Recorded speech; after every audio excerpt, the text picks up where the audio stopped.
Bu content Familia Barsa Azərbaycan və Peña Blancos Azərbaycan komandalarının təşkilatçılığı ilə həyata keçirilir. Barit Podcast. Uşaqlar, hər birinizi salamlayırıq. Barit Podcastasınız, xoş gəlmisiniz. Və Abdul axır ki öz sevimli Real Madridin formasını geyinib sevinir. Qurban olaram. Daha sənə xəyanət eləməyəcəm. Bələdiyyə şey o səfkiz adı yoxdur, allergiya tutmamısan. Biraz yüngülvari var idi, amma sağ olsunlar bir gün sonra hər şey yox oldu. Çünki mən bir sənəcə tutmurda, mən o belə sizin allergiyalarınız mənə tutmur. Bir gün belə yüngülvari, sonra başını buraxıram. Yox canım, sağ olsun. Hər bizi salamlayıram uşaqlara. Çox sağ olun ki, bizi izləyirsiniz. Hal-hazırda siz Barit Azərbaycan YouTube kanalındasınız və Familia Barsa və Peña Blancos fan klublarının birlikdə qurduğu proyekti izləyirsiniz. Fuad, Abdul.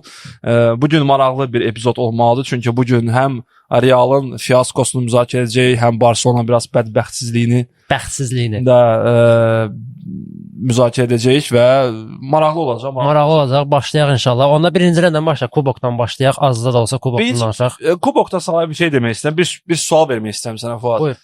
Axırıncı dəfə nə vaxt, bax özün biləkdən, yəni səbəbkarı sən olmusan da, hansı sənə, məsəl üçün, Real azkeşi ilə və yaxud da Barcelona azkeşi ilə şəhərlərdə qırışmısan, bir olur, o 40 dəfə komment bir-birinizə yazırsa.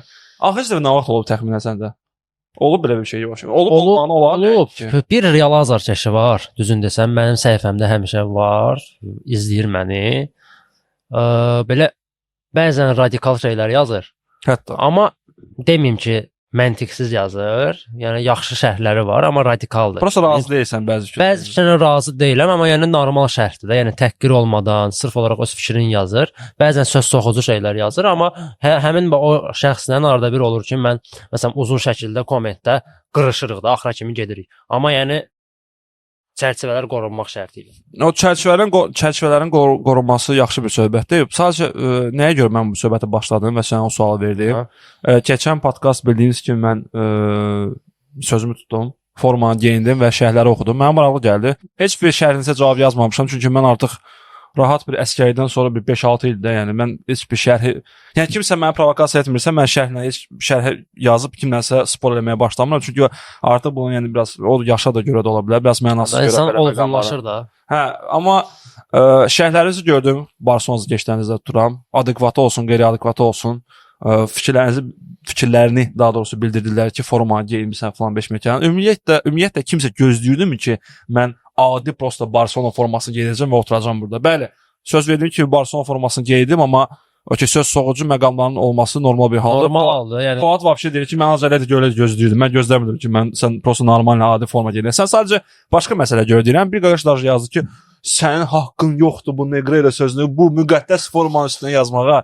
Qardaşım, yəni hər kəs özünə cavabdeh olsun və heç biz də öz klublarımıza belə baxmayaraq ki, illərdə az geç deyirik, onlara cavabdeh deyirik. Sabah pres çıxıb deyəcək, mənim komandamda azaq p***lar oynasın, mən nə olar, oturub cavabdehliyə daşımalıyam, heç bir aidiyyat yoxdur. Sadəcə, uşaqlar, başladılar nəyə görə deməyə bunu, tipa, Negreira sən də Real az geçsən, Real hakimlərin şotuna belə, elə zırtapırtda, mən haradasa bir 5-6 ildir bu media prostansiyada varam, videolar çəkirəm. Kim məni tanıyır, bilir. Mən artıq çoxdandır bu fikri bildirirəm ki, top klubların azarkeşləri ümumiyyətlə hakimlər haqqında danışmalı deyirlər.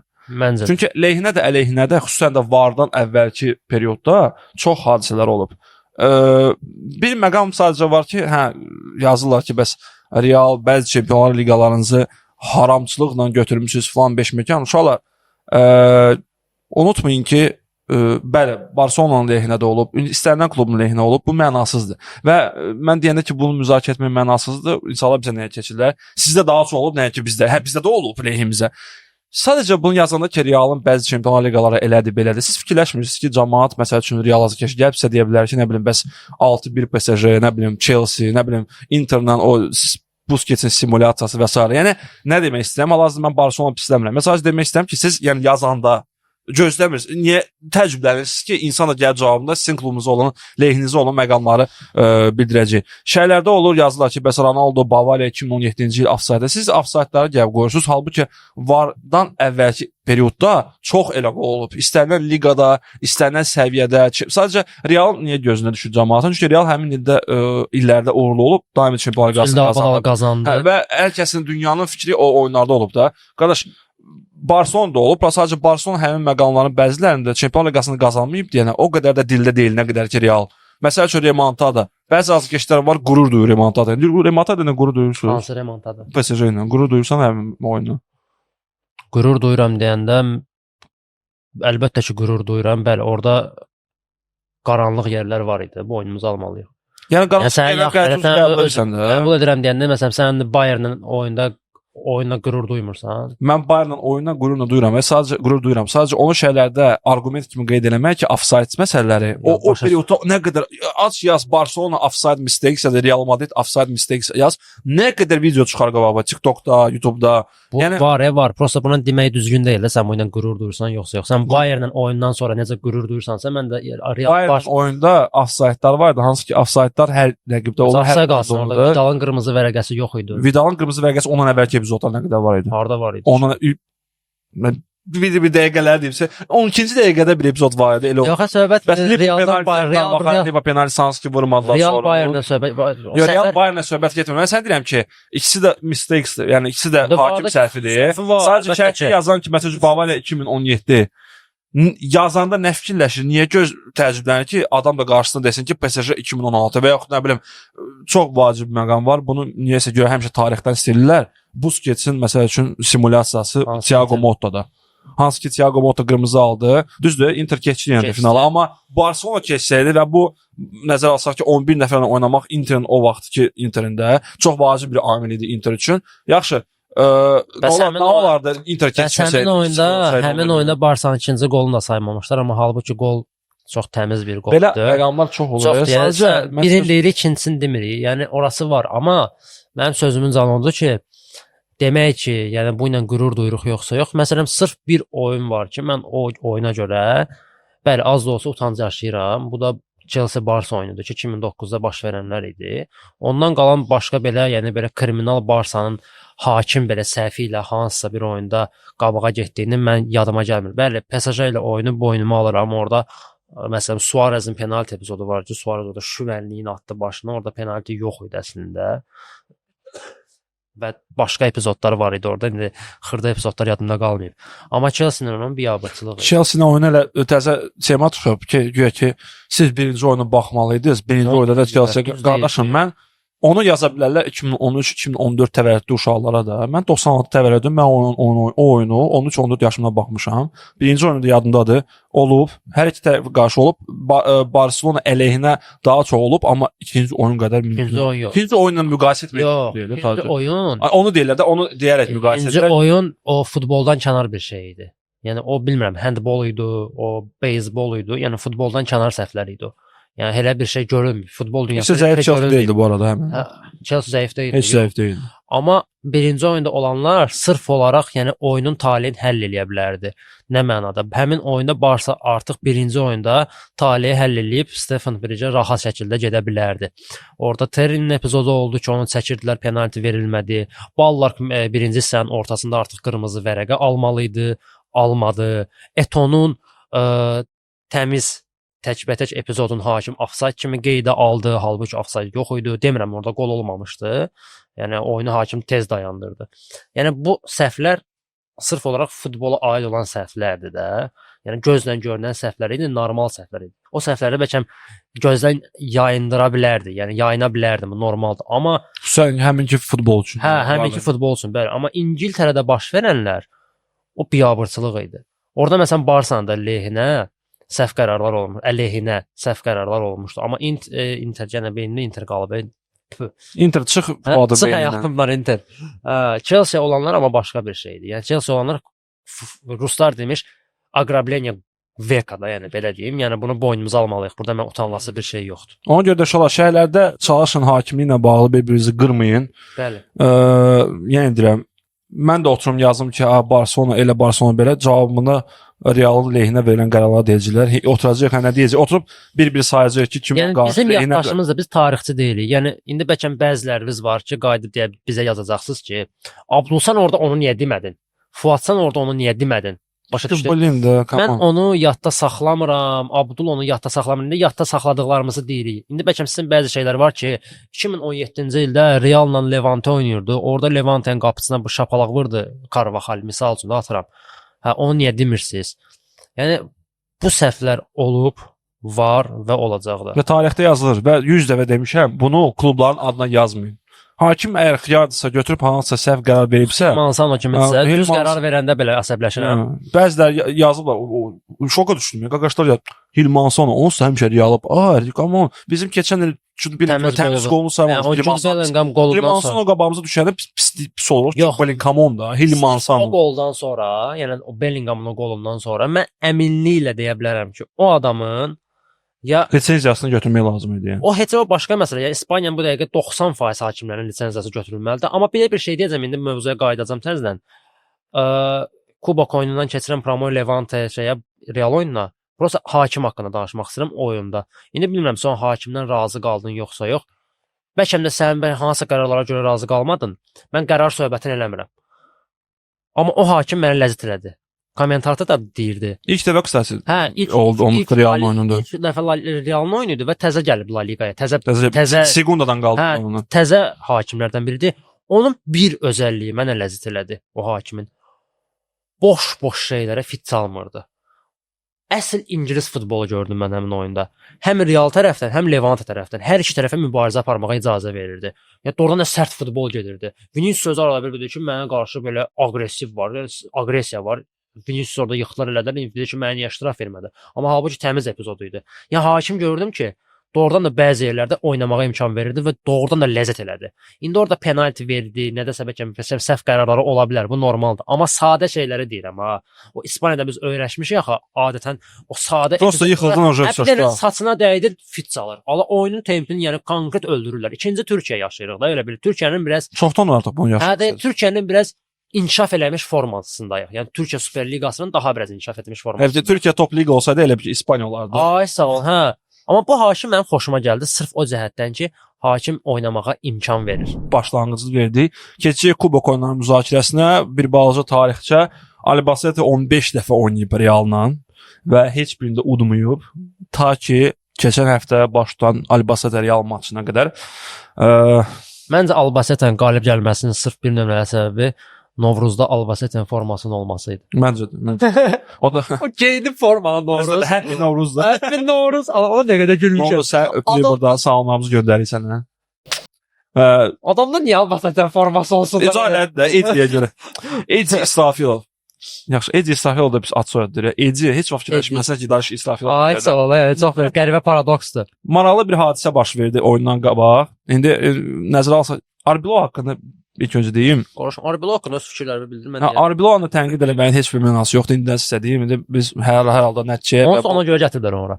Hə, bu uğursuz nəticəyə görə sırf Arbelo'nu yəni günahlandırmaq düzgün deyil. Arbilo cəmi bir dənə məşq keçmişdi. O da yarı heyətlə, o da ki prosta bilsən necə bizdə İspaniya mediasını bilsən də kimsə gələn kimi Kastiliyada pressing oynadırdı. Kastiliyada pressing oynadırdı. Xabi Alonso pressingi 8 ay ərzində normal pressing qoya bilmədi komanda. Siz gözləyirsiniz ki, Arbilo 3 saata gələcək. 3 saata pressing yox, gegen pressing eləsin də. Komanda bir dənə gegen pressing soruş görün baxmadan biri yoxsa deyəcək nə pressing eləməyi var. Ona görə də təcrübə deyil. Mən başqa bir məqama görə Arbelo'nu deyim, klub rəhbərliyimi deyim. Çünki klub rəhbərliyinə gedirəm. Arbelo'nun peşkadır. Ay sağ ol. Şestorkadır. Başqa cür necə deyirsə. O başqa cür onun onsuz da mətbuat konfransında çıxıb deməsi ki, Vinicius 23 dəfə oyunda top itirib, deməsi ki, Vinicius'un ən möhtəşəm oyunu idi karyerası ərzində. Bu arada mən başa düşdüm ki, bu 72-lik gəlib da burada konkretdə. Mən bir sənlə güldüm. Sən oyundan sonra story atmışdın. Kamavinga topla belə baxır. Da. Boş yerə atır top çıxır sonra. Pedri ilə De Bruyne'nin qarşılığı da. Ona nə qədər güldüm mən. Komanda yəni niyə də bu? Nəysə, amma söhbət Kamavinga getmir. Söhbət elə rəhbərliyindən gedir ki, Malta Oşto, indi Bappe, Menzi və digər 3-4 dənə oyunçumuz zədəlidir. Rüdigerdə, Trentdə və s. Bunlar hələ Albacete oyununda bəzi oyunçulara istirahət verirlər. Yəni sən 3 gün bundan qabaq El Clasico'da məğlub olmusan. Sən indi nə olursa olsun, kimlə olursa olsun, azarkeşin gözdə biraz qalxmaq üçün Bruce Xabialon söhbəti oldu da sırasında. Bu arada Kylian Mbappé bu yaxınlarda rəsmi olaraq təsdiqlədi. Həqiqətən qovmuşlar. Biz Atletik'in mənbə olaraq da oxumuşduq statlarını. Yəni bu özü getmədi. Özü getməyib ki, onu qovdular. Mbappé də bunu təsdiqlədi ki, bu rəhbərliyin qərarı. Nəysə. Kim idi orada? Bellingham'a, Carreras'a, Chouameni'yə və kiməsə iş o da, ya Rodrigo'ya istirahət veriblər kişi oğullara. Siz nə vəziyyətdəsiz ki, siz bir onlar Rodrigo'ya niyə istirahət verəsən? Adam mövsümün yarısını zapasda oturub. Qardaşım, yox, Timbole bunlar təzə yeni evdən çıxıblar. Zaten bunlar 2 həftə. Mən də burada oturub Futbolistlə basıflar. mən oturub burada, yəni özümü peşəkar kimi aparıb, həkim kimi aparıb demək istəmirəm ki, onlar istirahət verilməli deyildi. Mən o prizmadan yanaşmıram. O prizmadan yanaşıram ki, sən nə olursa olsun onlara nəticə göstərməlisən. Yarabilo okey də Castillo'dan gəlib 5-6 dənə Castillo oyunçusunu oynatdı, amma komanda axı istək göstərmədi. Bir, ikinci də ki, Castillo 3-cü diviziondadır. Heç ikinci divizyon marağını belə yaşamayıb bu oyunçularda. Bəzi oyunçular çıxmaq şərti ilə nəysə. Sözümün canında ibarətdir ki, yəni mən şokdaydım. Oyun da görmədim, oyun da yox idi zaten. Real heç bir oyun oynamadı. Biabırçılıdır ki, komanda 2-ci divizionda 17-ci yerdə olan komanda ancaq gücdən zərbədən sonra qollar vura bildi. Standartdan. Yəni standart zərbələrdən sonra qol vura bildi. Oyundan heç təşkil olmadı. Vinicius isə bir klubun lideri kimi göz qabağındadır. Bax sizə elementar misal Vinicius'un Albacete ilə oyunu, bir də Mbappé'nin Talavera ilə oyunu. Məsələ nədən ibarətdir? İkisi də divizyon komandalarıdır. Minus plus eyni səviyyədədirlər. Hətta minus plus eyni səviyyə 3-cü divizionda səviyyələnsə Talavera, Mbappé Talavera necə sürüyürdü tək başına. Yəni burada söhbət oyunçunun həm formasından gedir, həm də individual bacarığından. Həm də istəyi var. Həm də istə Vinicius heç nə, deyəsi bir şey yox. Vinicius belə nə bilim, bilmirəm, deyəsi bir bəlkə mən də radikaldan aşacağam. Mən bunu həmişə demişəm. Vinicius çox böyük bir oyuncu ola bilərdi. Bəlkə də olacaq. Bunu mən deyə bilmərəm, amma Sonucu sayır onu bir oyuncu. Hə, istedad olaraq çox belə wow istedadı var. Yəni məsələn o 2 il, 3 il öncə Real Madridi tək başına necə daşıyırdı. Yəni bu göz qabağındaydı. Elə City ilə oyunlar nə edirsiz dəyərdi. Amma bəli, bu indi qızıl top məsələsində 2-ci yer oldu, 3-cü yer oldu. Bu ona heç bir haqq qazandırmır ki, o belə bir ego ilə oyunlara yanaşsın, belə yuxarıdan aşağı baxsın və ortada heç nə etməyərək, yəni demək olar ki, faydalı şəmsala 0-a bərabərdir. Yox, günahkar Mbappé-dir, nə danışırsan? Yəni günahkar Mbappé deyil əslində. Günahkar Mbappénin orada olmasıdır. Az da Mbappénin rolu var orada. Nə mənada rolu var? Biz bunu hamımız əvvəlcədən bilirdik ki, gələndə dedik ki, 2 qoşun yala. Sənə qoşun alsan. 2 qoçun başı bir qazanda qaynamaz. Bir də əlavə deməyim, belə bildirmək istəyirəm. Uşaqlar xəstələnmişəm, üstünüzə sağlıq. O tez-tez öskürürəm. Ona görə üzrü sayın, yəni nəzərə alın zəhmət olmasa. Abrat Kamran nəzərə al zəhmət olun. Kamran bez deyir bizdən. Kamran deyəcək, Allah çıxında həyatımdan dala. Bıraxdı Fuad öskürür. Bir adam sana bir öskürür. Oy Allah, cin şeytan var deyəsən burada. Hal-hazırda sizi bəlkə də eşitmədiniz. Qapı belə Di Stefano ruhudur gəlib dalımızdan. Vinicius haqqında azlar. Vinicius papasının ruhudur. Yox, Vinicius nə bilmə belə toksik olub, amma Florentino Perez sevirdi onu da. Kaş o mənim ərim olardı deyə yanaşırdı ona da. Ona görə qalıb. Amma Mbappé başqa leveldir bura. Hal-hazırda biz səninlə video izləyirik və artıq burada da azı keçlərimiz, izləyəcəyimiz də izləyir. Markanın videosudur. Deməli, dünən çəkilmiş bir videodur. Mbappé də darlasın geyinib Allah. Voşum, Vinicius Arbeloa ilə gedirlər. Söhbət nədən başlayıb? Necə bu video ortalığa çıxıb? Arbeloa sual veriblər ki, bəs Vinicius'dan nəsə söhbət olub, biz kameralara çəkmişik də. Oyunda cərimələrlə bağlı, məşqlərdə cərimələrlə bağlı. Bu da deyib ki, qısaca bizim cərimə temamız. Görürsən, biz yəni burada aktuallıq yaradırıq da dünya futbolunda. Biz cərimələri danışırdıq. Bizlər götürüblər. Biz cərimələri danışırdıq. Vinicius bizi izlədiyinə görə təşəkkür edirəm. Vinicius niyə hamımızdan yəni eyni tipli bir adamı yəni təsvir edirik də? Yes, okay, zaten. Elə deyil axı. Vinicius'un həmişəki o Real haqqında bir çalkası var. Aşi. Ağzında elə bir ki, ağzında printer olsun. Ancaq belə A4 döşüyəsən içinə. Kıyasır artıq. Biz disiplin haqqında danışmışdıq. Realdakı disiplin yoxdur ilk öncə. Olacaq indi. Olar inşallah bundan sonra. İndi nəyə görə olacaq görəcəyik. Deməli, Arbeloa sual veriblər ki, o video var Vinicius'dan disiplin haqqında. Deyir, yox, zarafat bir videodur. Sonra da marka buraxıb ki, nə videodur? Keçim tutumur axı nə videodur, nə temadır. Akasov isə o məşqdən qabaq Vinicius deyir ki, Arbeloa məşqə gedirlər bala. Cərimə, məncə gecikənlərə cərimə tətbiq olunmalıdır. Mən cərimənin tərəfdarıyam. Vinicius Arbeloa. Vinicius Arbeloa deyir. Okay. Arbeloa da ona cavab olaraq deyir ki, problem yoxdur, sən kapitansan, nə qərar verirsənsə onu da eləyək, cəriməliyək. Yəni bir daha mən bildirirəm. dünya futbolunun, hal-hazırdakı müasir futbolun ən disiplinsiz meydanda oyunçusu Gəlib disiplindən aş. indi sənə görə olmaya bilər, mənə görə və dünyanın bəlkə də 70%-nə görə dünyanın bir nömrəli klubunda, ən çox uğur qazanmış klubunda disiplin yaratmağa çalışır. Vinicius disiplin yaradır. Cəriməliyir kimisə, nə bilim, daydarlıq eləyir, başında dedafşını yaradır da Vinicius və Valverde bas bayrağı qardaşım. və bu həqiqətən Valverde'nin nə Və- qədər klubda söz sahibi olmadığını Uşaqdır bildirir. Valverde. Valverde'nin elə gücü ancaq ayağındadır. Nə anlayım, başa düşürəm adət ənənə, amma çoxdandır bu adət ənənələri yığışdırmaq lazımdır. Bizdə elədir. Bizdə kim köhnədən gəlibsə o da kapitandır. Məsəl üçün Yaxşı bir şey deyil məncə. Yəni məntiqlə düzgün bir şeydir, amma yəni belə kapitandansa, yəni özün düz vaxtda, yəni bu belə kapitan olmasını istəyirsən sən. mən çoxdandır əleyhinəyəm belə qərarların ki, ən çoxdan kim gəlib oynayırsa o da olsun kapitan. Yəni Vinicius Düzgün kapitan, Vinicius özü anlayır ki, bu kapitanlıq Olmaz vizyası yoxdur. Ha, da. Hal-hazırda klubda bir dənə kapitan varsa, o da Carvajal'dir. Bir də nə yalan deyim, mən Jude Bellingham'in xasiyyətini Bəli. bəyənirəm bir idmançı olaraq və Jude Bellingham'in kapitan olmasını istəyirdim, amma Jude Bellingham 23-də gəlib deyəsən. Onun kapitan olmasına elə blin. Fərz et ki, Kamavinga ondan qabaqdadır da bu sırada da. Kamavinga kapitanında Bellingham Allah mən şeymə. Kapitan mən sənə tez gəlmişəm bu ağıl. Yəni Real haqqında danışası çox da şey yoxdur kubok oyununa görə. Albacete həqiqətən göstərdi ki, o qələbə qazanmaq istəyir və onların istəyinə görə onlar zaten udmalıydılar. Düzdür, bəzi səhvlər oldu, Carvajal'ın da səhvi oldu. Lunin biabırçı bir oyun Carvajal oynayırdı oyunda. Carvajal oynayırdı, biraz səhv elədi. Diagonal oturma verdi. Mən başqa bir sənə fikirləşirəm. Başa düşürəm, Albacete'nin statusu çox aşağıdadır. Real'la müqayisədə. Fərz edin ki, Albacete'nin 15 milyon dəyəri var, Real'ın 1 milyard 400 milyon dəyəri var da heyəti. Təsəvvür edin ki, Valexon dəyəri ondan çoxdur. Yəni fərz edin ki, Valyak heç oyunda deyildi. Heç ehtiyac da qalmadı. Qol- Mənsiz udun zaten. Carvajal'ın biraz ümumiyyətlə komandanın Hələ fora vermişlər. hani Carvajal'ın biraz o oyun epizod axırlarında da o gol vurulan epizodda biraz tutmadım hərəkətlərini. Yəni okey desə Real samırsa daha Albacete-ilə 2-2 oynayırsansa, daha Problem səndədir də qardaşım. risk eləmə, daha apar ekstraya. Apar Hə. ekstraya. Orada 30 dəqiqən var da, nəsə vəziyyət düzəltməyə. Burada belə son saniyədə sıxırsan özünü, yəni qabağa ötürün topu. Ekstra olmayacaq da. Ekstra şey Super Kubokda yoxdur ekstra. Kubokda elə var. Yes. Var. Kubokda Var. var. Kubokda yarıfinal deyəsən səhvləmirsən. Ekstralar var. Var. Ha. Ekstra gedəcəkdi oyun. Getmədi. Yəni bir dənə səhvə görə ki, gedək Albacete 3-cü qol vuraq.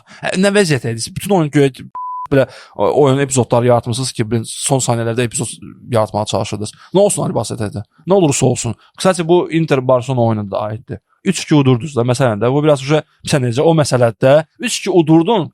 Barcelona-sanda, yəni topu sahib olmada, yəni səndən yoxdur da bu dünyada da. Topu saxla, sahibi ol o topun. Mənim yaralı yerimdən niyə vurur? Yox, mən onu eyni deyirəm ki, həm qələbə qazananda da, Çempionlar Liqasının yarı finalında da, həm də Kubokun 8-də birində Albacete-yə qarşı da eyni prizmadır. Məntiqi işlədir də. Görürsən ki, gol epizodları yaranmır. Arada bilmirsən. Apar bunu ekstra. Embolik şeydir, belə deyək ki, kuraş tutub Albacete. Kuraş öz yerində. Həm gördüm, indi gol buraxdılar, 30 saniyələrə vaxtları qaldı. Nəsə gedə düşürəm. Amma orada 30 dəqiqən ola bilərdi. Nəysə. Fikri tamamlansa mən də bir şey demək Aha. Real Madrid haqqında son bir şey, yəni son deməyək, indi danışacağıq, indi çempionat oyunları var. Son illər deməyək, okey, son 2 mövsümdə bilmirəm fikir vermisiniz yoxsa yox. Həm buradan sənə deyirəm Abdul, həm də Real azarkeşlərinə. Realda olmayan şeylər baş verir. Son illərdə və ümumiyyətlə Real Madriddə həmişə belə olub ki, Real Madridin futbolu haqqında danışılıb və futboldan kənar Real Madrid haqqında xəbərlər üzə çıxanda belə, mediaya çıxanda belə bir o qədər də çox qabardılmırdı və ön plana çıxarılmırdı və tez unudulurdu. Son 2 mövsümdə artıq Real Madrid haqqında futboldan çox futboldan kənar şeylər danışılır. Və bu artıq Real Madriddə daxildən yeyir elə bil. Səbəbini sən deyə bilərəm, əgər soruşsan. Ya sən də öz fikrimi bildirim, indi səbəbini sən varsa deyə bilərsən. Yəni əlbəttə ki, bu oyunçular ola bilər, bu indi səhv idarəçilik ola bilər, hər şey ola bilər, okey. Amma yəni Real ən əsas məsələ onu düzəltməlidir. Realda ən çox xoşuma gələn bir şey o idi ki, Realın adına qara PR yayılanda, Realın adına futboldan kənar hansısa xəbərlər yayılanda, Real Madrid bu xəbərlərin altından çıxa bilirdi. O deyir, suyun altından, samanın altından su etmək kimi bir şey idi. Real bunu eləyə bilirdi. Amma indi Real bunu eləyə bilmir və Realda hal-hazırda futboldan çox futboldan kənar şeylər danışılır. Nə bilim Arbeloa kimisə dalına baxıb. Arbeloa Vinicius'dan spor eləyir. Nə bilim Xabi Alonso elə elədi, Xabi Alonso belə elədi, Florentino belə elədi. İndi fit məsələsi var ki, Santiago ayağa qalxdı. Yəni real mediada olan o gücünü itirməyə başlayıb. Mənə bu gəlir, belə gəlir. Bilmirəm, bəlkə mən səhv düşünürəm, bəlkə indi izləyicilər də bizi düzəldə bilər, məni düzəldə bilər. Mediada olan o media üzərində olan o dominantlığı var idi ki, yəni real göstərir ki, hər şey okeydir məndə. Onu itirməyə başlayıb elə bil. Və bu problemdən artıq daxilindəki problemlər çox qabarıq bilinir. Qabaq bunu heç kim bilmirdi. Hər bir klubla problem var. Bu Barçada da var, Chelsea'da da var, Realda da var. Amma Real Madrid elə bir komanda idi ki, heç vaxt bunu üzə Bağlı vermirdi. bir klub kimi. Hətta bağlı bir klub idi. Hər şey olurdu. O ailə necədir? Məsələn, hər bir insanın, hər bir evin içində problem olur. Amma biz onu çölə çıxarmırıq da, evin içində həll edirik o məsələni. Amma artıq realda elə belə deyil. Yəni problemlər özlərindən tez başqalarına gəlib çatır. Bilmirəm, indi sən belə düşünürsən yoxsa yox. Mən səninlə tamamilə razıyam. Hər bir sözün altına xətt çəkirəm. Səbəbini də sənə bildirim. Çox sadə. Şəkildə də görürsən, o şəkli siz də görürsüz. Səbəbi Florentino Perezdir birbaşa. Mən deyəsən şəxsi ilk deyəsən qarşılaşanda biz səndən xeyli danışmışdıq futbol haqqında. Florentino Perez bir alfadı demişdin, elədir belə. Mənim üçün də qalacaq elədir. Mən də sənə demişdim ki, sevmirəm onu, sən təəccüblənmişdin ki, belə prezidenti necə sevməmək olar. Səbəbi də çox sadədir. Bəlkə deyəsən bayaqda bunu deməmişdim, niyə görə sevmirəm. Belə açıqlamasını verməmişdim mən belə. İlk öncə Florentino Perezin eşqini yaşayan adamlar var, onsuz da aşiqləri mi deyək? Sən mənə aşiq. Hansı ki deyirlər ki, Florentino Perez bəs bu uğurlarının ilk öncə səbəbkarıdır. Florentino Perez var ki, bu titulları var, bu idarəçiliyi var və s. və ilaxır. Florentino Perez çox nümunəvi, yaxşı bir idarəçi olub öz vaxtında. Cavan olan məqamlarda, nisbətən cavan olan məqamlarında gəlmişdir Reala. Bir çox səhv elədi. Galaktikos proyekti yadınızdadırsa balanslı bir. Əslində çox adam yanılır o məsələdə. Deyirlər ki, Galaktikos çox uğursuz proyekt olub. Galaktikos 2003-ə kimi uğurlu bir proyekt olub. Niyə görə? Çünki 2000-ci ildə gəldi Florentino Perez. Çempionlar Liqası qazanıldı. 2 il sonra yeni Çempionlar Liqası qazanıldı. Figo ilə Zidane'ın vaxtına qədər. Yəni onlar olduğu vaxtda. Ondan sonra o ki Florentino Perez başladı Beckham'ı almağa, Makelini satmağa. O yeni proyekt getdikcə uğursuz oldu. O əvvəldən uğursuz proyekt deyildi. Uğurları var idi o komanda. 3 il 2 dənə Çempionlar Liqası, yəni pis nəticə deyil özü. Bomba kimi də nəticədir. Yəni ondan sonra disbalans yaratdı. Beckham yarım müdafiənin mərkəzində oynayırdı zət. Belə söhbətlərdə Aporkada dayaq yarım müdafiəçisi oynayırdı. Yığmışdı bütün wingirlər. Hələ biz winger deməyək Zidane'la Figo'ya, amma Figo da cinah oyunçusudur. Beckham da cinah oyunçusudur da. Salmışdı. Yox idi, yarım müdafiəçi yox idi. Yəni dayaqda Makelini satmışdı. Özü də Makelini nəsə qəpik quruşa satmışdı Makelini. Qəpik quruşa görə maaş fərqində. Cambiasso idi da deyəsən, ondan sonra Cambiasso qaldı. Kim ki olmuyor o yarım müdafiənin içində. Mamadou Diarra'ya qədər oldu da yəni. Trent vardı işte. O biraz təzə. Trent də sol cinahdır. Və Florentino Perez bu təzyiqə dözməyərək getdi. Ramon Calderon gəldi. Bu arada o Capello ərəfəsi, Schuster Capello ərəfəsi və sonra Florentino Perez qayıtdı və Realın və Florentino Perezin şəxsən bir prezident kimi və Realın bir klub kimi ən uğurlu tarixi başladı. Bəli. Düzdür, birinci əlbəttə ki, nə etmək lazım idi? Barcelonanın taxtından yendirmək lazım idi, Guardiola'nın futbolu və s. Yəni uzun danışmayım. Bütün bu hadisələri də bizdən yaxşı bilirsiniz. Bütün o titulları, uğurları və uğursuzları, hər şeyi yaxşı bilirsiniz. Florentino Perez koronavirusla qədər və Florentino Perez koronavirusdan sonra iki ayrı rəhbərdir. İki ayrı rəhbər şəxs. Yenə deyəcəksən ki, Çempionlar Liqaları gəldi, o gəldi, bu gəldi. Yəni 22-də də qazanılıb, 24-də də qazanılıb. Onların isə başlıca səbəbi o Çempionlar Liqalarının səbəbkarı çoxdur. Yəni uğurların da səbəbkarı çox olduqca, uğursuzluqların da səbəbkarı çox adam olur. Amma başlıca səbəbi Carlo Ancelotti idi. 22-də, 24-də qələbələrin mirası və hər şeyi Carlo Ancelotti'yə aiddir. Fərz elə ki, bir son uğuru Florentino Perezin fərdi olaraq, prezident olaraq da son uğuru koronavirusda plusa çıxmaq idi. Bütün klublar minusda idi. Barcelona nümunə çəkmirəm, amma istənilən City'yə qədər. Barcelona o ərəfədə var. Yaradılışdan minusları. Yox, Barcelona qələbi koronavirus söhbətində o Messi'nin kontraktı və s. 20-21-ci illərdə o ərəfələr çıxan, mən onların istisna kimi qəbul edirəm ki, bu redki bir şeydir bu dünya futbolunda da. Top futbolda redki bir məsələdir. Stadionun tikdirməsi idi ki, yəni o ləzzət eləmişdi o mənə. Nadir hallarda durmuşdu. Bütün klublar bütün top klublar, hansı ki ilk ağızda futbol deyəndə gələn klublar hamısı minusda idi. Bir də Real plusda idi. Plus bu pandemiya ərəfəsində stadionu tikdirdi. Getdi komanda Alfredo Di Stefano da oynadı, yəni ikinci stadionda oynadı. Okay. Transfer siyasət cəhətdən və rəhbər şəxslərin baş məşqçi cəlb eləmək cəhətdən Florentino Perez bəlkə də top futbolda ən uğursuz məşqçilər prezidentlərdən biridir son 5-6 ildə. İzah edeyim nəyə görə? Carlo Ancelotti Florentino Perez dəvət eləməyib kluba. Carlo Ancelotti zəng eləmişdi kluba, özü danışmışdı bunun müsahibəsində. Mən zəng elədim ki, Everton'daydım da. Bəlkə yəni satdıq bir də oyunçumuz olar Everton üçün də. Yəni bizim icraçı direktor Sanchez deyəcəkmişdi ona görə ki, bizim icraçı direktorun adı Sanchezdir soyadı. Ki bəlkə Kakras bizə Allegri yox deyib. Gəlib Realda bəs məşq gətirmək istəmirsən bir komanda. Oyundan sonra həll eləyərik. Sən gəlmək istəmirsən. Yəni çisto случайно Carlo Ancelotti heç ağıllarına belə ki, mən yadımdadır da biz o teleqramı o vaxtda təzəcə açmışdıq fan klubun teleqramında. O xəbərləri mən ilk paylaşdığım xəbərlərdən biri idi.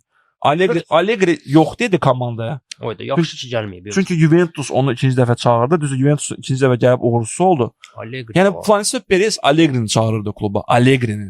Hansı ki sonra getdi uğursuz oldu. İndi Milanda biraz bərpa edelim məsələsini, amma bu hər şey İtaliya daxil. Sırf olaraq o vaxt adı aldanıb. Yəni o uğurlu olmuş da o illər. Florentino Perez o qədər adı aldanıb. O azad agent məsələsində. Elə bilirsən azad agentləri sıxır ki, bu bizə uyğun oyunçudur, yəni pul salaq. Reklamı olan oyuncu. Trent Alexander-Arnold, Alaba özü olsun. Alaba gəlib İspaniya futbolunda futbolçu arasında ikinci ən böyük maaşı verib. Lewandowski səviyyəsində maaş alır Alaba. 4 ildir meydanda yoxdur. Heç meydanda görmürük. Nə də 4 ildir ki, 3 ildir hardasa meydanda rahat görmürük də. Kubokun finalında gördüm.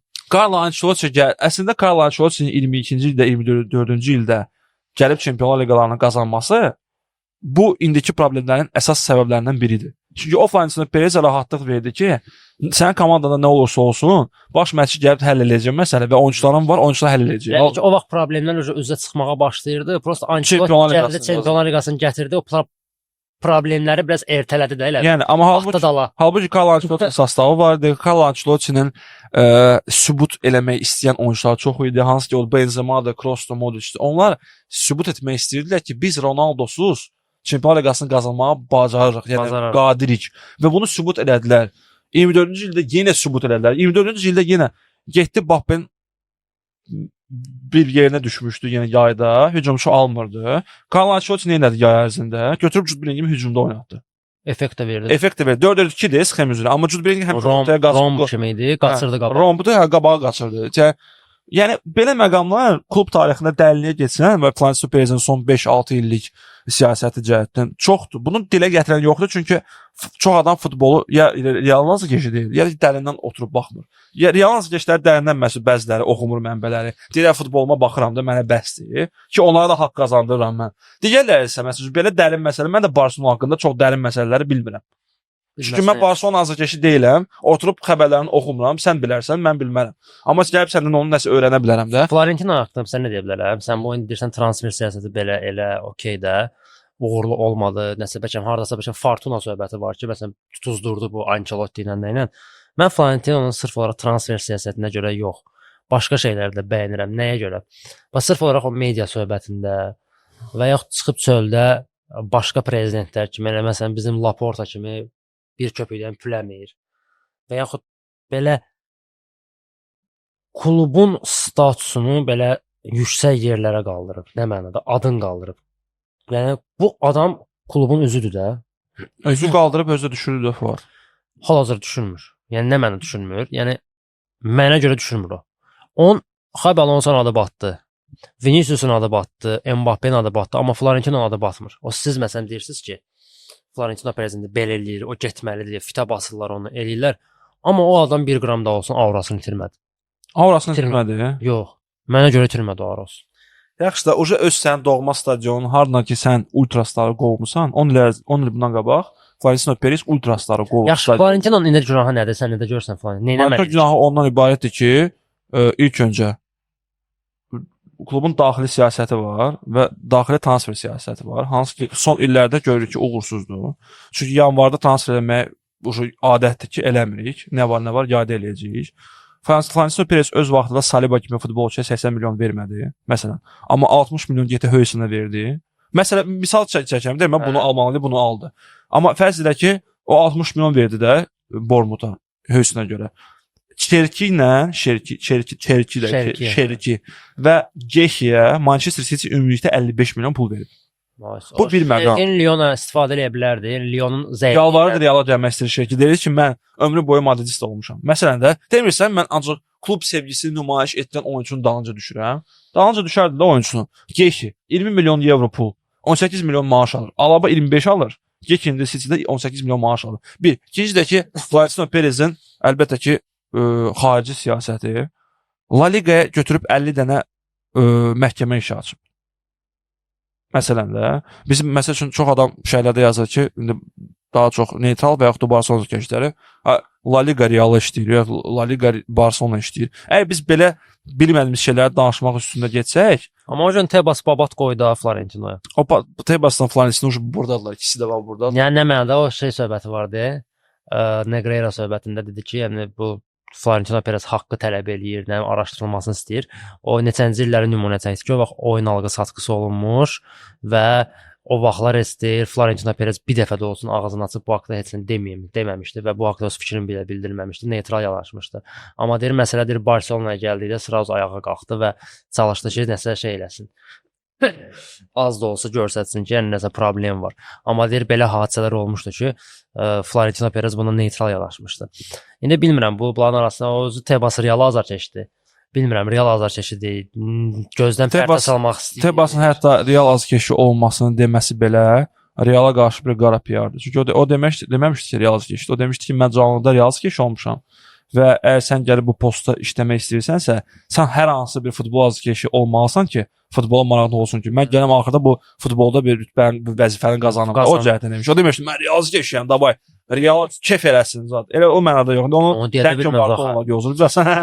Yox, mən başqa şey deyirəm. Mən deyirəm ki, yəni bu adam öz yəni Fakşu demiş ki, Real azarkeşi olmuşam uşaqlıqda, yəni dəyişmişəm, eləmişəm Barsa deyil ki. İndi aralar Reala qarşı simpatiyası var da. Bu o demək deyil ki, indi Realı saxlayır ya da Reala krışavatlıq eləyir. Real azarkeş ola bilməz adam. Mən sənə bir şey deyim də, vəzifədə olan bir adamın ola bilər bu Real azarkeş olsun. Açıq-aşkar əlbəttə deyilməz ki, mən Real azarkeşiyəm. Vəzifədə olan bir adamın əgər sən La Ligasan və sən neytralitetə qoyulmalısan. Sən ürəkdən də, uşaqlıqdan da Real azarkeş ola bilərsən. Sən bir vəzifəcən bir adam olaraq vəzifədə bunu deməyə haqqın yoxdur. Sən çünki La Ligasan, sənin hakimlərin var. Sabah sən bütün insanlara, ətrafdakılara demirsən La Liganın statusunu qaldırmaq istəyirəm. Əslində belə şeylər deməkdən həm povod versə ki, adamlar desə, burada bu klovnadadır, götürüb liga prezidenti deyir. Sonra Negreira söhbət edirlər. Da deyirəm ki, belədir. Yox, səni demirəm. Özləri deyəcək. Florentino Perez gediblər UEFA ilə mübarizə aparır. Superliga yaratmasında o şəxsi istəyidir, mən qarışmıram. UEFA ilə mübarizə aparır, UEFA'dan yeyir. Nə cəhətdən? İndi mən demək istəmirəm heç nə, amma son illərdə biz Realın müşkülərini görürük də, Fuad. Mən belə fikirləşirəm. İndi bəlkəm var, bəlkəm yox. Ən çətin rəqiblər play-offda da və s. və axır. Elə bizim 22-də də 24-də də gördüyümüz ən zəif rəqib play-offda Red Bull Leipzig idi. RB Leipzig. Yəni o gedib mən demək istəyirəm ki, Florentino gedib onlara problem yaratdıqca onlar da gəlib ona problem yaradır. Çünki onların daha çox səviyyəsi yox, əlində işi var və onlar bütün yarış keçirirlər. Sən də o yarışlardan birisən. Təzə xəbər çıxıb Confidencial burax bu xəbəri ki, səndə və Florentino Perez João Laporta prezident seçmələrində vəsait dəstəyi lazım idi, pul dəstəyi lazım idi. Barcelona'nın hesabına pul köçürməli idi. Bilməm, hansısa daxili prosedurlardır, yəni prezident seçir. Florentino Perez çox tem adamdır. Sevməyi də bacarmır. O məsələ eləməyi də bacarmır. Florentino Perez 2021-ci ildə Laporta Barcelona hesabına pul köçürülməsi üçün 124 milyon pul verib. Sağ olsun. Laporta 124 milyonlarda da şərəfsiz. Yox, sadəcə mənə bağlıdır ki, sənin 1000 dənə işin var, gücün var. İşin gücün yox. İşin gücün yoxdur. Qardaşım, o alınmaz axı bura. O vaxtda Superliga məsələsi də yaranırdı. Yəni ki, Laporta'dan dəstək almaq cəhətdən. Dəstək Barsa çöküşdə ola bilər axı. Yəni bu dəqiqə Barsanın çökməsi, ya bu dəqiqə deməyək də, okey, o 2-3 il əvvəl Laporta hazırdan seçildi, 2020-ci ildə seçildi də. 21 Messi gedişi dövrü idi. Barsanın çöküşü potensial olaraq La Liqanın 50%-ni itməsi deməkdir. Yəni məsələn Barsa çöksəydi, orta səviyyəli bir kluba düşsəydi, nə bilim Segundaya düşsəydi, tutaq ki, maliyyə cəhətdən və yaxud başqa Real Madrid tək qalacaqdı. Real Madrid nə lazımdır? Rəqib normal, Rəqabət rəqib lazım. reklam. Yəni bu La Liga reklam bəli. Avtomatik olaraq mən bunu həmişə demişəm. Demişəm ki, Barsa Realdan asılıdır. Real da Barsadan asılıdır. Bu həm mənəvi olaraq, həm psixoloji olaraq, həm maddi cəhətdən olaraq, həm status olaraq bu belədir. Çünki yəni bu dəqiqə təsəvvür elə Barsa yoxdur.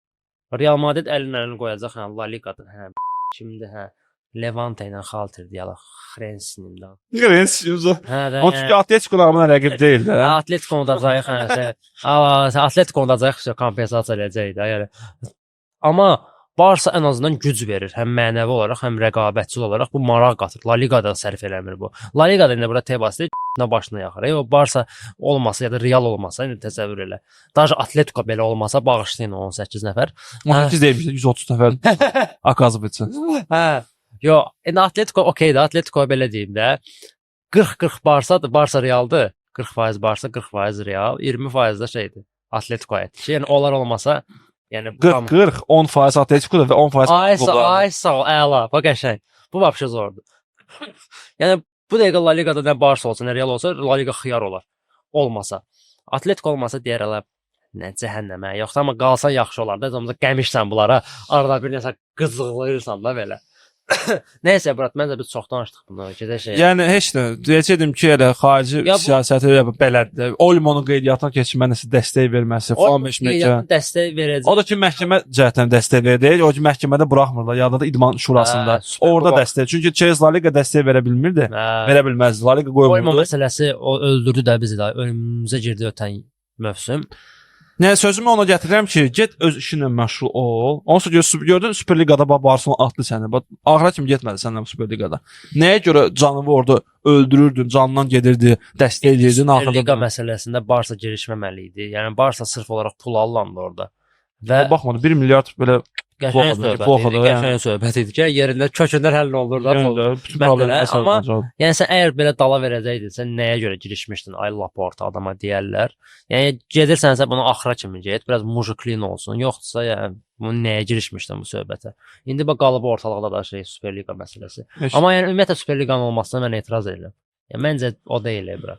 Mən artıq etiraz edirəm həmçinin nə cəhətdən, çünki UEFA da götürdü Super Liqa ideyası UEFA-ya saldı, reqlement dəyişdi. Yəni məsələ kökündən həll olmuş oldu. Düzdür, yenə də aldatdılar cəmaatı, daha çox vermədilər amma yenə də. Perezin məsələsi var da. Bax Perez bunu elədi. Və buna görə mən onu sevirəm. Bax belə şeylərə görə sevirəm ki, o götürdü onu elədi. Yəni o dedi ki, ay xiyarlar. Komandalar bir dənə bu kuboka görə mübarizə aparır. Okey, bu gözəl bir şeydir. Əla, qəşəng qazanırıq bunu. Uşaqsız. Bizdədir, zor. Amma burada nəsə qazanmalıyam. Sən burada deyir bilin pullar qatlayırsan. Bilin mən deyir burada amma deyir qəpik quruş qazanıram. Mənə lazımdır bu. Amma faktiki artmadı axı. Faktiki oyun sayı artdı deyənə. Gəlirlər artdı da, amma sırf gəlirlərə qaldırmadılar da. Sən 6 dənə oyun oynayırdın, 8 dənə oynayırsan liqa mərhələsində. Amma indi burada artıq yayımdan da sənə daha çox pul gələcək. Və artıq sənə reklamdan da daha çox pul gələcək. Yəni ən azından hardasa faiz dərəcəsindən hansısa yerlərdən nəsə qalxıb, reklamdan qalxıb, oradan qalxıb. Qabaq 10 ilə alırdısan, indi alacaq 15-17 alacaq, okey. Fərq yenə Championship-dən çıxan komandadan daha azdır. Yəni yox, Championship danışmağın mənası yoxdur. Championship komandası bizdən yaxşı fırlanır özü.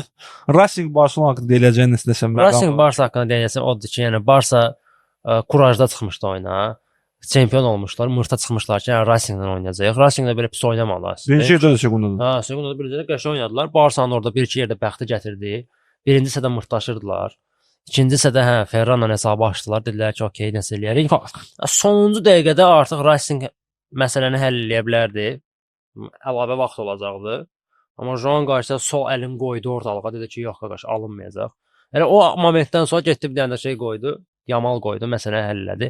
Yəni danışılası çox şey yoxdur. Mən əsas La Liga haqqında danışmaq istəyirəm. Birinci sən Barça Real Sociedad haqqında danışaq. Daha doğrusu Real Sociedad Barça haqqında danışaq. Heç problem. Biz demək olar ki, prinsipə Real Levante maçının istəyirsə bir dəqiqəlik postu deyək ki, yəni fitə basıldı bütün komandalar. O Real danışaq da. Real yəni danışmaq istəyir, danışaq da. Daha gəl Sociedad'ı Sociedad Barça turun mərkəzi oyunu idi də belə baxanda. Yes, status olaraq hə, amma Real Sociedad o vəziyyətdə deyil biraz. Hə, o vəziyyətdə deyil, amma Barçaya gələndə o vəziyyətdə olur. Təzəlikcə baş məşqçi dəyişmişdilər. Hə, Barça burdan əla heç nə, yəni heç nə deyən deyiləm. Komandanın zərrə qədər tənqid edən deyiləm. Bilmirəm oyuna baxmışdın yoxsa Baxın, yox. bax. Barsa ideal oynadı, super oynadı. Baxmayaraq ki, Rafinha yox idi. Çox momentlər vardı oyunda. Barsanın həddindən artıq çox momentləri oldu. XG hətta gəlib 4-ə çatmışdı Barsada. Yəni çox möhtəşəm oynayırdı birinci hissə və birinci hissədə ən əsas məqam Xil Manzano'nun verdiyi qərarlar idi. İndi bəzi Barsada gəşlər deyir ki, hakim bizi belə elədi, yama belə Flick belə etiraz etdi. Birinci hissədə hakimin verdiyi hər bir qərarla razıyam. Heç bir qərarla problem yoxdur. Bir tək bir qərardan başqa Yamalın vurduğu qol epizodu idi ki, orada xətt çəkildi. Xətt çəkildi. Hə, burada da göstərilir xətt. Burada daban xətti necə göstərilir? Bu nədir belə? Burada harda offside var? Yəni bir dənə qəribə nüans budur ki, eynən belə epizod ötən mövsümdə də oldu. Sırf bu stadionda Lewandowski, hə? Lewandowski'nin ayağı 52 razmer göstərildi. Öyle Bilmədim. Mutantdır bu. Nə bilim, bu dinozavırdır, nədir? O boyda ayaq olar, ay. Nəysə. Qız mən sənə bildirim ki, bu təcrübə deyil. Fikir verir bu ilki El Clasico'da Mbappé'nin qəşəng qolu var, hansı sayılmadı. Birinci qol yadındadır El Clasico'da. Hə, o Arda'dan sonra Arda'nın Uzaqdan o Arda ilə Fermin mübarizə apardılar, sonra Mbappé belə vəziyyət düşdü. Hələ o mən bir sənə hal-hazırda hər ikisini görürsüz. Birincisi gördünüz, indi ikincisi də görürsüz. Mən susmuram ki, səndə avtomatik offside tutma o sistemi varsa, sən necə orada səhv edə bilərsən? heç cür. Amma sən o yeri və elektron olaraq elektronik şəkildə də, yəni sənə göstərirlər ki, xətt Deməli bunu əllə eləyirsiniz də orada. ya söhbət əllə yox, axı görünmür. Yəni görünür ki, deyil də, yəni görünür ki, deyil. Gol sayılmadı da indi. Niyə sayılmasın da? Yəni bu artıq ikinci dəfədə eyni stadion olur və maraqlısı da ondadır ki, hakim eyni idi. Yəni ötən mövsümdə də Real Sociedad'a qarşı biz burada oynayanda hakim Xil Manzano idi. Xilmansan mən sənə deyim ki, Jude Bellingham epizodundan sonra Hörmətdən düşdü adam. o ondan sonra hörmətdən düşmüşdü. O çoxdan Piçə ona qabaq belə tıkat eləyəndə elə bilirdi eləməyi. çoxdan canavardı Xilmansan o. Yadınızdadsa keçən Çox belə onun məqsədi sən nədir? yadda Ay, qaldı. yadda qalım. Həm Barsadan nəsə qopardım, həm Realdan nəsə qopardım. O Reala qarşı elədiyi o vəbşə başqa səviyyə idi. Jude Bellinghamın qolunu nəzərdə tutur Fuad. Hə, Jude Bellingham qol. Potensial qolunu, əlindən alınan qolu. Yəni o Yox, niyə də? göydə olanda sən necə fit çala bilərsən? Elə ki, mən görməmişəm. Göydə də ala. Görməmişəm. Yəni adamın məqsədi, yəni yaranması, dünyaya gəlişi mərdimazarlıqdır. İkinci hissədə nə qədər giz-giz yerlərdə oyunu saxladı. Nə qədər giz-giz yerlərdə oyunu saxladı. Sadə bir şey fol, sadə bir şey fol. Oyundan sonra De Jong deyir ki, mən necə kapitanam ki, deyir, gəl bu ilə deyir söhbət eləyə bilmirəm. Aksat hə, kapitanlara danışma icazə Hə. ver. Xeyirsən sən. Deyir onda mən bunu nəyə taxmışam qoluma? Yəni özün də elə aparır ki, daha özün o aparmır. Çox İspan hakimləri elə aparır ki, belə dartırlar özü, belə də dururlar. Hə, gəl görüm kapitan. Allah De Jong deməz. Gəl görüm, sən qabağında ala. Ay sağ ol. Elə bir şeyə çağırıblar, düzülüşə də çağırır. Ay kapitandır bu gəlib sənə hörməti var. Nə ki kapitanı? Yəni bu adam sənə söz deməlidir. Bu danışa bilər səninlə. Yəni buna ixtiyar vermisiniz. Özünüz çempionatdan əvvəl dediniz ki, ancaq kapitanlar gəlib hakimlə danışa bilər. De Jong da elə bir oyunçudur ki, De Jong gəlib belə şüvən zat deyil də. Əlini həmişə belə qoyur, kapitan kimi normal danışır. Deyir mən danışa bilmirəm, adama yuxarıdan aşağı baxırlar. Deyir bu onda neyniyək biz dərdimizi kimə deyək? Biraz bəxtə amma gətirmədi Barcelona bu oyunda. Həqiqətən hər şey yerində idi. Fortuna gətirmədi. Hə, yox. Pedri'nin qırmızı epizodu. Pedri'yə Solerə qırmızı vərəqə verdilər. O da bir sənin dayı necə? Sən Allah götür də bu qırmızını. Gedək baxaq da. Gedək baxaq. Ayağına girdi qırmızı. Girib. Yəni pis oldu yala. Pis oldu ki, ayağına girib qırmızı verməliyəm. Ala məzələyəsən mən Azərbaycandan görürəm ki, qırmızı deyə bu qardaşım, qırmızı verməlisən. Yaxşı ki verdi. Kilmansan. Yenə deyirəm və sözü kəsirəm. Hə. Valla düz qərar verəndə belə əsəbləşirəm mən. Yəni o düz qərar verəndə belə mən əsəbləşirəm. Açıqlama verib La Liga. Qazbısa Höysən hansı qırmızı verdi. Elə Real Sociedad'ın oyunda bu stadion. O idi. Səhv qərar olduğu açıqlandı. O qərar nə verəcək mənə? Heç nə. Daha o da bu Real oyunu 2-1 oldu. Prosta yenə də yəni o yenə Hilmansan. Nə dəyişəcək ki? Üzrdən bağır, Panyati Prostit söhbətdir. Yəni bağışlayın da həmişə oldu ki, həmişə. Mənə 3 xal verəsən sən. Yəni bu oyunda demirəm belə kriminal səfər olmadı. Belə Barsa öz tələsinə düşdü. Barsa nə qədər ofsayda düşdü. Barsa nə qədər momentlər vura bilmədi. O başqa məsələ. Amma oyunun tempini öldürür. Oyuna belə səncə xırda epizodlarda görsən ki, maksimum dərəcədə mərdimazarlıq eləmək istəyir. Bu belə dayanmır, yəni qımışır. Rafinyadan asılılıq haqqında nə danışa bilərsən? Var Rafinyadan- asılılıq yoxsa yox? Barsa Rafinyadan asılılıq var. Bu həm oyun cəhətdəndir, həm mental cəhətdəndir. Yəni mənəvi olaraq komanda Amma sistem yenə də işləyir də Fuad. sistem işləyir. Barsa bir dəqiqə Yamal olmasa belə sistem işləyəcək. Nə bilim hansısa bir oyunçu olmasa belə sistem işləyəcək. Bu düzdür. Amma hansısa o son fazalarda hiss olunur ki, hansısa bir o nüans çatışmır. Və Rafinha nüansı Rafinha, yəni mən bunu belə bilmirdim. Mən o adamı belə bilmirdim ki, belə ola bilər. Rafinha Flick'in şah əsəridir. Rafinha Flick'in bir nömrəli silahıdır. Bu həm oyun cəhətdəndir, yenə deyirəm, həm mental cəhətdəndir və gördüyüm ən güclü 5 Braziliyalı oyunçudan biridir Rafinha, mental olaraq. Yəni bu sırf olaraq ümumi Braziliya futbolçusuna aid deyil. Yəni güc olaraq demirəm, mental güc olaraq deyirəm, disiplin olaraq deyirəm, lider xüsusiyyətlərinə görə deyirəm. Amma bu oyunda Rafinhanın yoxluğu bilinmirdi. Yəni Barsa Rafinhasız da belə çox gözəl oynayırdı. Bəs epizodları yekunlaşdırmaq məsələsi. Yekunlaşdırılsa adamlar var idi. Məsələn, bu Olmo'nun taxtalığı tutmuşdu. Bəlkə mən Rafinha olsaydı başqa cür ola bilərdi. Okay, amma bağışda da mənə daha hər oyunda da Rafinha olmaya bilər də. Yəni Rafinhasını nəsə həll eləmək lazımdır da. El Clasico'da da yox idi, burada da yox idi. Onda hə. Qabağındadır. El Clasico'da yox, Rafinha yox idi, amma El Clasico'da Barsa oyun da yox idi. Yəni Məncə o Clasico mental problemləri var idi hardasa bu yaman sözlərindən sonra. Hardasa Rafinha bunu Məndə Real Sociedad da yəni Real deyildi əlbəttə ki, Real Madrid o vaxt daha formdaydı. İndi Real Madrid o vaxt alışırdı, hamı dedi ki, oyda vəsə Real oyanır və o Yamalın o sözlərindən sonra Real daha aqressiv oldu. Həm də onda Real Barsa daha çox zədə problemi var idi. yoxmu Rafinha necəsə bunu Rafinha'da daha ağsaqqallıq var da. Yəni komandada yəni bunu bacara bilən adam Inigo Martinez idi ötən mövsüm. Bir də Rafinha idi. Inigo Martinez getdi, yoxdur elə bir adam. Lewandowski nə qədər yaşlı olsa da onda o xüsusiyyət yoxdur, özəlliyi yoxdur. TikTok çəkir ancaq belə-belə. Başqa heç nə. Yəni Rafinha da zədəlidir. Başqa kim var? De Jong kapitandır, amma Valverde'dir Karaçıda. ay sağ ol. Valverde'nin biraz daha yumuşaq versiyasıdır. Yumuşaq. Valverde azca belə o uşaq səsi ilə qışqıra bilir. Nəsə deyə bilir də, aqressiyasını qura bilir. Rafinha itələnmək Hə, daha isə. Deyəndə o da yoxdur. Deyən belə şeydir. Empat adam sığallamaq istəyir ona. Pedri uşaqdır. Kubarsi Malakasosdur. Kakras Kubarsiyə gələndə Kubarsi sağ olsun bilir. İkinci qol elə Kubarsiyə görə oldu. Bəs niyə demirsən Juan Garcia'nın qol epizodlarından? Kubarsiyə səhv buraxdı ki, yəni. Qapçı yaxın küncə buraxırsa bu avtomatik olaraq qapçının səhvidir də, yox. Yaxın zərbə ona sayılır, amma yəni o elə bir zərbə idi və elə yaxınlıqdan vuruldu ki, əslində orada səhv Kundedə idi. Kunde buraxmamalı idi Ayarzabalı. Amma ikinci qol mənə daha çox yer elədi. Sразу Barsa 1-1 edəndən sonra Barsa aparacaqdı oyunu. 100% aparacaqdı. Yəni Barsa özü də gözləmirdi ki, belə ikinci qol buraxacaq. Cancelo'nu buraxdı oyuna. Cancelo da bir Xavi dönəmin yada saldı. Gəldi, Srazı Xavinin o təkərə düşməkləri var idi. Barsada təkərə düşürdü və belə oldu. Həmin Barsa yadıma düşdü. Həmin epizodda top gəlir. Kubarsi atlandı, Kubarsinin başından keçdi top.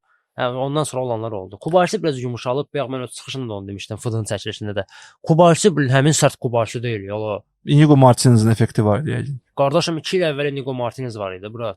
Heç Inigo Martinez sastava düşdü. O vaxtda Araujo pis deyil də. Araujo pis deyil. Araujo'dan söhbət etmirəm, bura individualını deyirəm mən adamın. İndividual.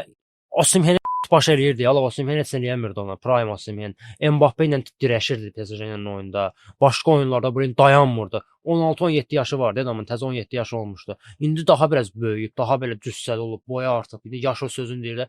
Belə yumşallı belə bu dəqiqə onun bir dənə ən maks özəlliyi ayağı ilə oynaya bilməsidir. Hə, pas, raspasovka, oyun qurmaq, okey. 90%-dən aşağı düşmür pas dəqiqliyi, əla, zor. Amma bundan başqa heç nə yoxdur. Hə, müdafiəçisən bir bərk ol, bir sərt ol. Yəni artıq mujik ol da biraz pətin. Aysə biraz mujik ol, ala. Başqa heç nə, başqa olur da qardaşım, işli gətirib. Layiq deyildi, açıq deyil, layiq deyildi Barcelona. Barsa məğlubiyyətə layiq deyildi, amma yəni olur da. Mən sevindim, nə tərəfdən sevindim. İndi deyəcəklər ki, bu xiyar 100% Real alacaq keçdi. Ona görə sevindim ki, yəni çempionluqdan sonra belə soyuq duş lazım idi. Soyuq duş mən də hərdən belə qələbələr olur. Görürsən ki, oyunçular rahatlaşır. Məğlubiyyət lazımdır. Razıyam sənə. Bu məğlubiyyət nəticəsində Barcelona xal itirdi, Real isə xal fərqini azaltdı. Hansı oyunda azaltdı? Biz əslində Florentino Perez haqqında çox danışdıq. Və Real və Levante arasında olan oyunda məqamları müzakirə etməyə 2-0 hesabla Real utdu. Çox da hansı epizodlara girməyin nə cəhətdən ehtiyac yoxdur. Birinci time çox maraqsız idi və Levante 7 epizod yaratdı. 7 gol epizodu yaratdı Levante. Hardakı gol vura bilərdi. Öz topoyluğundan yəni utmadılar və yaxud da xal qazanmadılar. Yəni Ki- sırf olaraq yəni oyunçuların keyfiyyətsizliyinə görə belə deyək. 100% keyfiyyətsizlik yaxud da hətta məsuliyyətsizlik deyərdim. Arbeloa ikinci hissədə buraxdı Ardanı, buraxdı Mestantonunu. Bu arada Mestantonuya salamlar. Mestantonun qəşəng zərbəsi oldu. Qəşəng zərbəsi oldu, amma Mastantonu hələ adaptasiya dövründədir və sən Mastantonu əslində icarəyə göndərə bilərdin. 6 ay adaptasiya dövrü olar ala. Yox, ondan da çox olur adaptasiya dövrü. Arda Gülər də demək olar ki 8 ay aldı. Arda Gülər möhtəşəm performans göstərdi və bəzi mənbələr bildirirlər ki, bəs Arda Gülər komandanın Arbeloa tapşırdılar ki, Arda Gülər ən vacib oyunçulardan biri olsun. Xavi də eləydi. Da görək indi baxaq alınacaq yoxsa yox, futbolçunun özündən çox şanslıdır. Çünki kreativ olaraq təşkil edən kreativ Şkotdur da. Bellinghamda da kreativliyi var, amma Bellingham nəsə o deyil. Dərinlik. Mən Ruslardan baxdım. Sənin xəbərin var ki, Super Kubokun finalında Juan Garcia Bellinghamdan daha çox Bellinghamdan daha çox ötürmə eləmişdi. ötürməyə meyilli oyunçu deyil. Yekunlaşdırmağa meyilli oyunçudur, amma yenə də o deyil. 8 nömrəli Maestro kluba alınmalıdır. Fitə basıldı Real oyunçuları və çox da haqqını fitə basıldı. Düzdür, oyunçulardan belə bir şey gəldi ki, bəs əgər biz qələbələr vaxtı bizim yanımızdasa, məğlubiyyət zamanı bizə fitə Əsə razı basıldı yox. fikirdir. Amma Fuat, onlar bilirəm. nəticələrə görə onlara fitə basmırdılar. O Onun məsuliyyətsizliyə görə, məsuliyyətsizliyə tam görə olaraq o basırdı. yüklənməmələrinə görə. O razı. Tamamilə doğrudur və yeganə bir Mbappe ilə bir razıyam nə məqamda. Deyir ki, bəs fitə basırsınızsa, kimsə Hamı. daha çox, kimsə daha az eləməyin. O hardasa ona razıyam. Amma əziyyətli bir qələbə oldu. İndi kimsə deyir ki, o bir penal epizodunda penal yox idi. Sırf olaraq müdafiəsinin Müdafiəçinin quşlamaq idi ki, vaxtından əvvəl götürdü toxunu ayağına. Mbappe topu çıxardı çölə. Ya Mbappe olsa yıxılırdı əvvəldən. Ən əvvəl simulyasiya kimi qələmi vermək olardı. Əgər boy müdafiəçi götürüb o ayağına vurmasaydı. Götürüb topa heç meyilli də deyil. Yıxılmasaydı belə o topa çatmayacaqdı. Yəni uzaq başı qapısı, yəni yaxın küncü bağlasaydı topu götürəcəkdi. Özü şans verdi də, özü şans verdi və Raul Asensio'nu da qeyd edək. Ardanın ötürməsindən sonra artıq ikinci oyunda ikinci qələbə, ikinci oyunda ikinci gol. Yeganə məqam Villarreal'la oyunumuz var. Çox güman ki, 4 xal məsələsini qaytara bilərik. Plus Çamini sarı kart aldı, limitdədir. Olmayacaq. Görək baxaq. Barcelona kimi oynayır gələn. Barça isə Aviada oynayacaq. Evdə öz evində Aviada rahat 3 xalda qarşıda.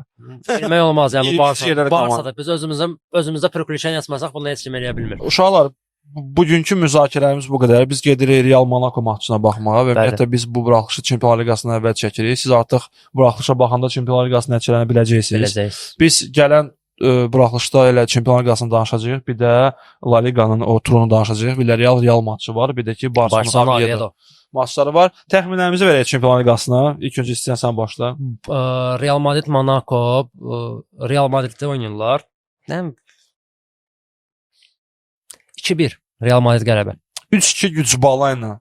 Güc balayla udacaqlar mən. Mbappe'dən gol gözləyirəm. Kısaca niyə də yox. Bəs Barça Slavia? Slavia Barça'da. 8-0. Slavia Barça mənim hesab təxminim 1-4. Bir səfərdə oynayırlar. Bəli. 1-5 də qardaşımdır. Belə. Yəni Slaviyada komanda. Uşaqlar çox sağ olun ki, bizim bu buraxılışda baxdınız. Təşəkkür edirəm. Bizim linklərimiz Peña Blancas for the Football, Barit podkastının ən əsas bütün sosial şəbəkələrə, aşağıda da şeylərdə öz fikirlərinizi yazın. Çox sağ olun ki, izləyirdiniz, izləmədə qalın. Çox sağ olun. Hər birinizə təşəkkür edirik. Xoş izləmələr. Barit Podcast hər həftənin cümə günü 20:00-da YouTube-da.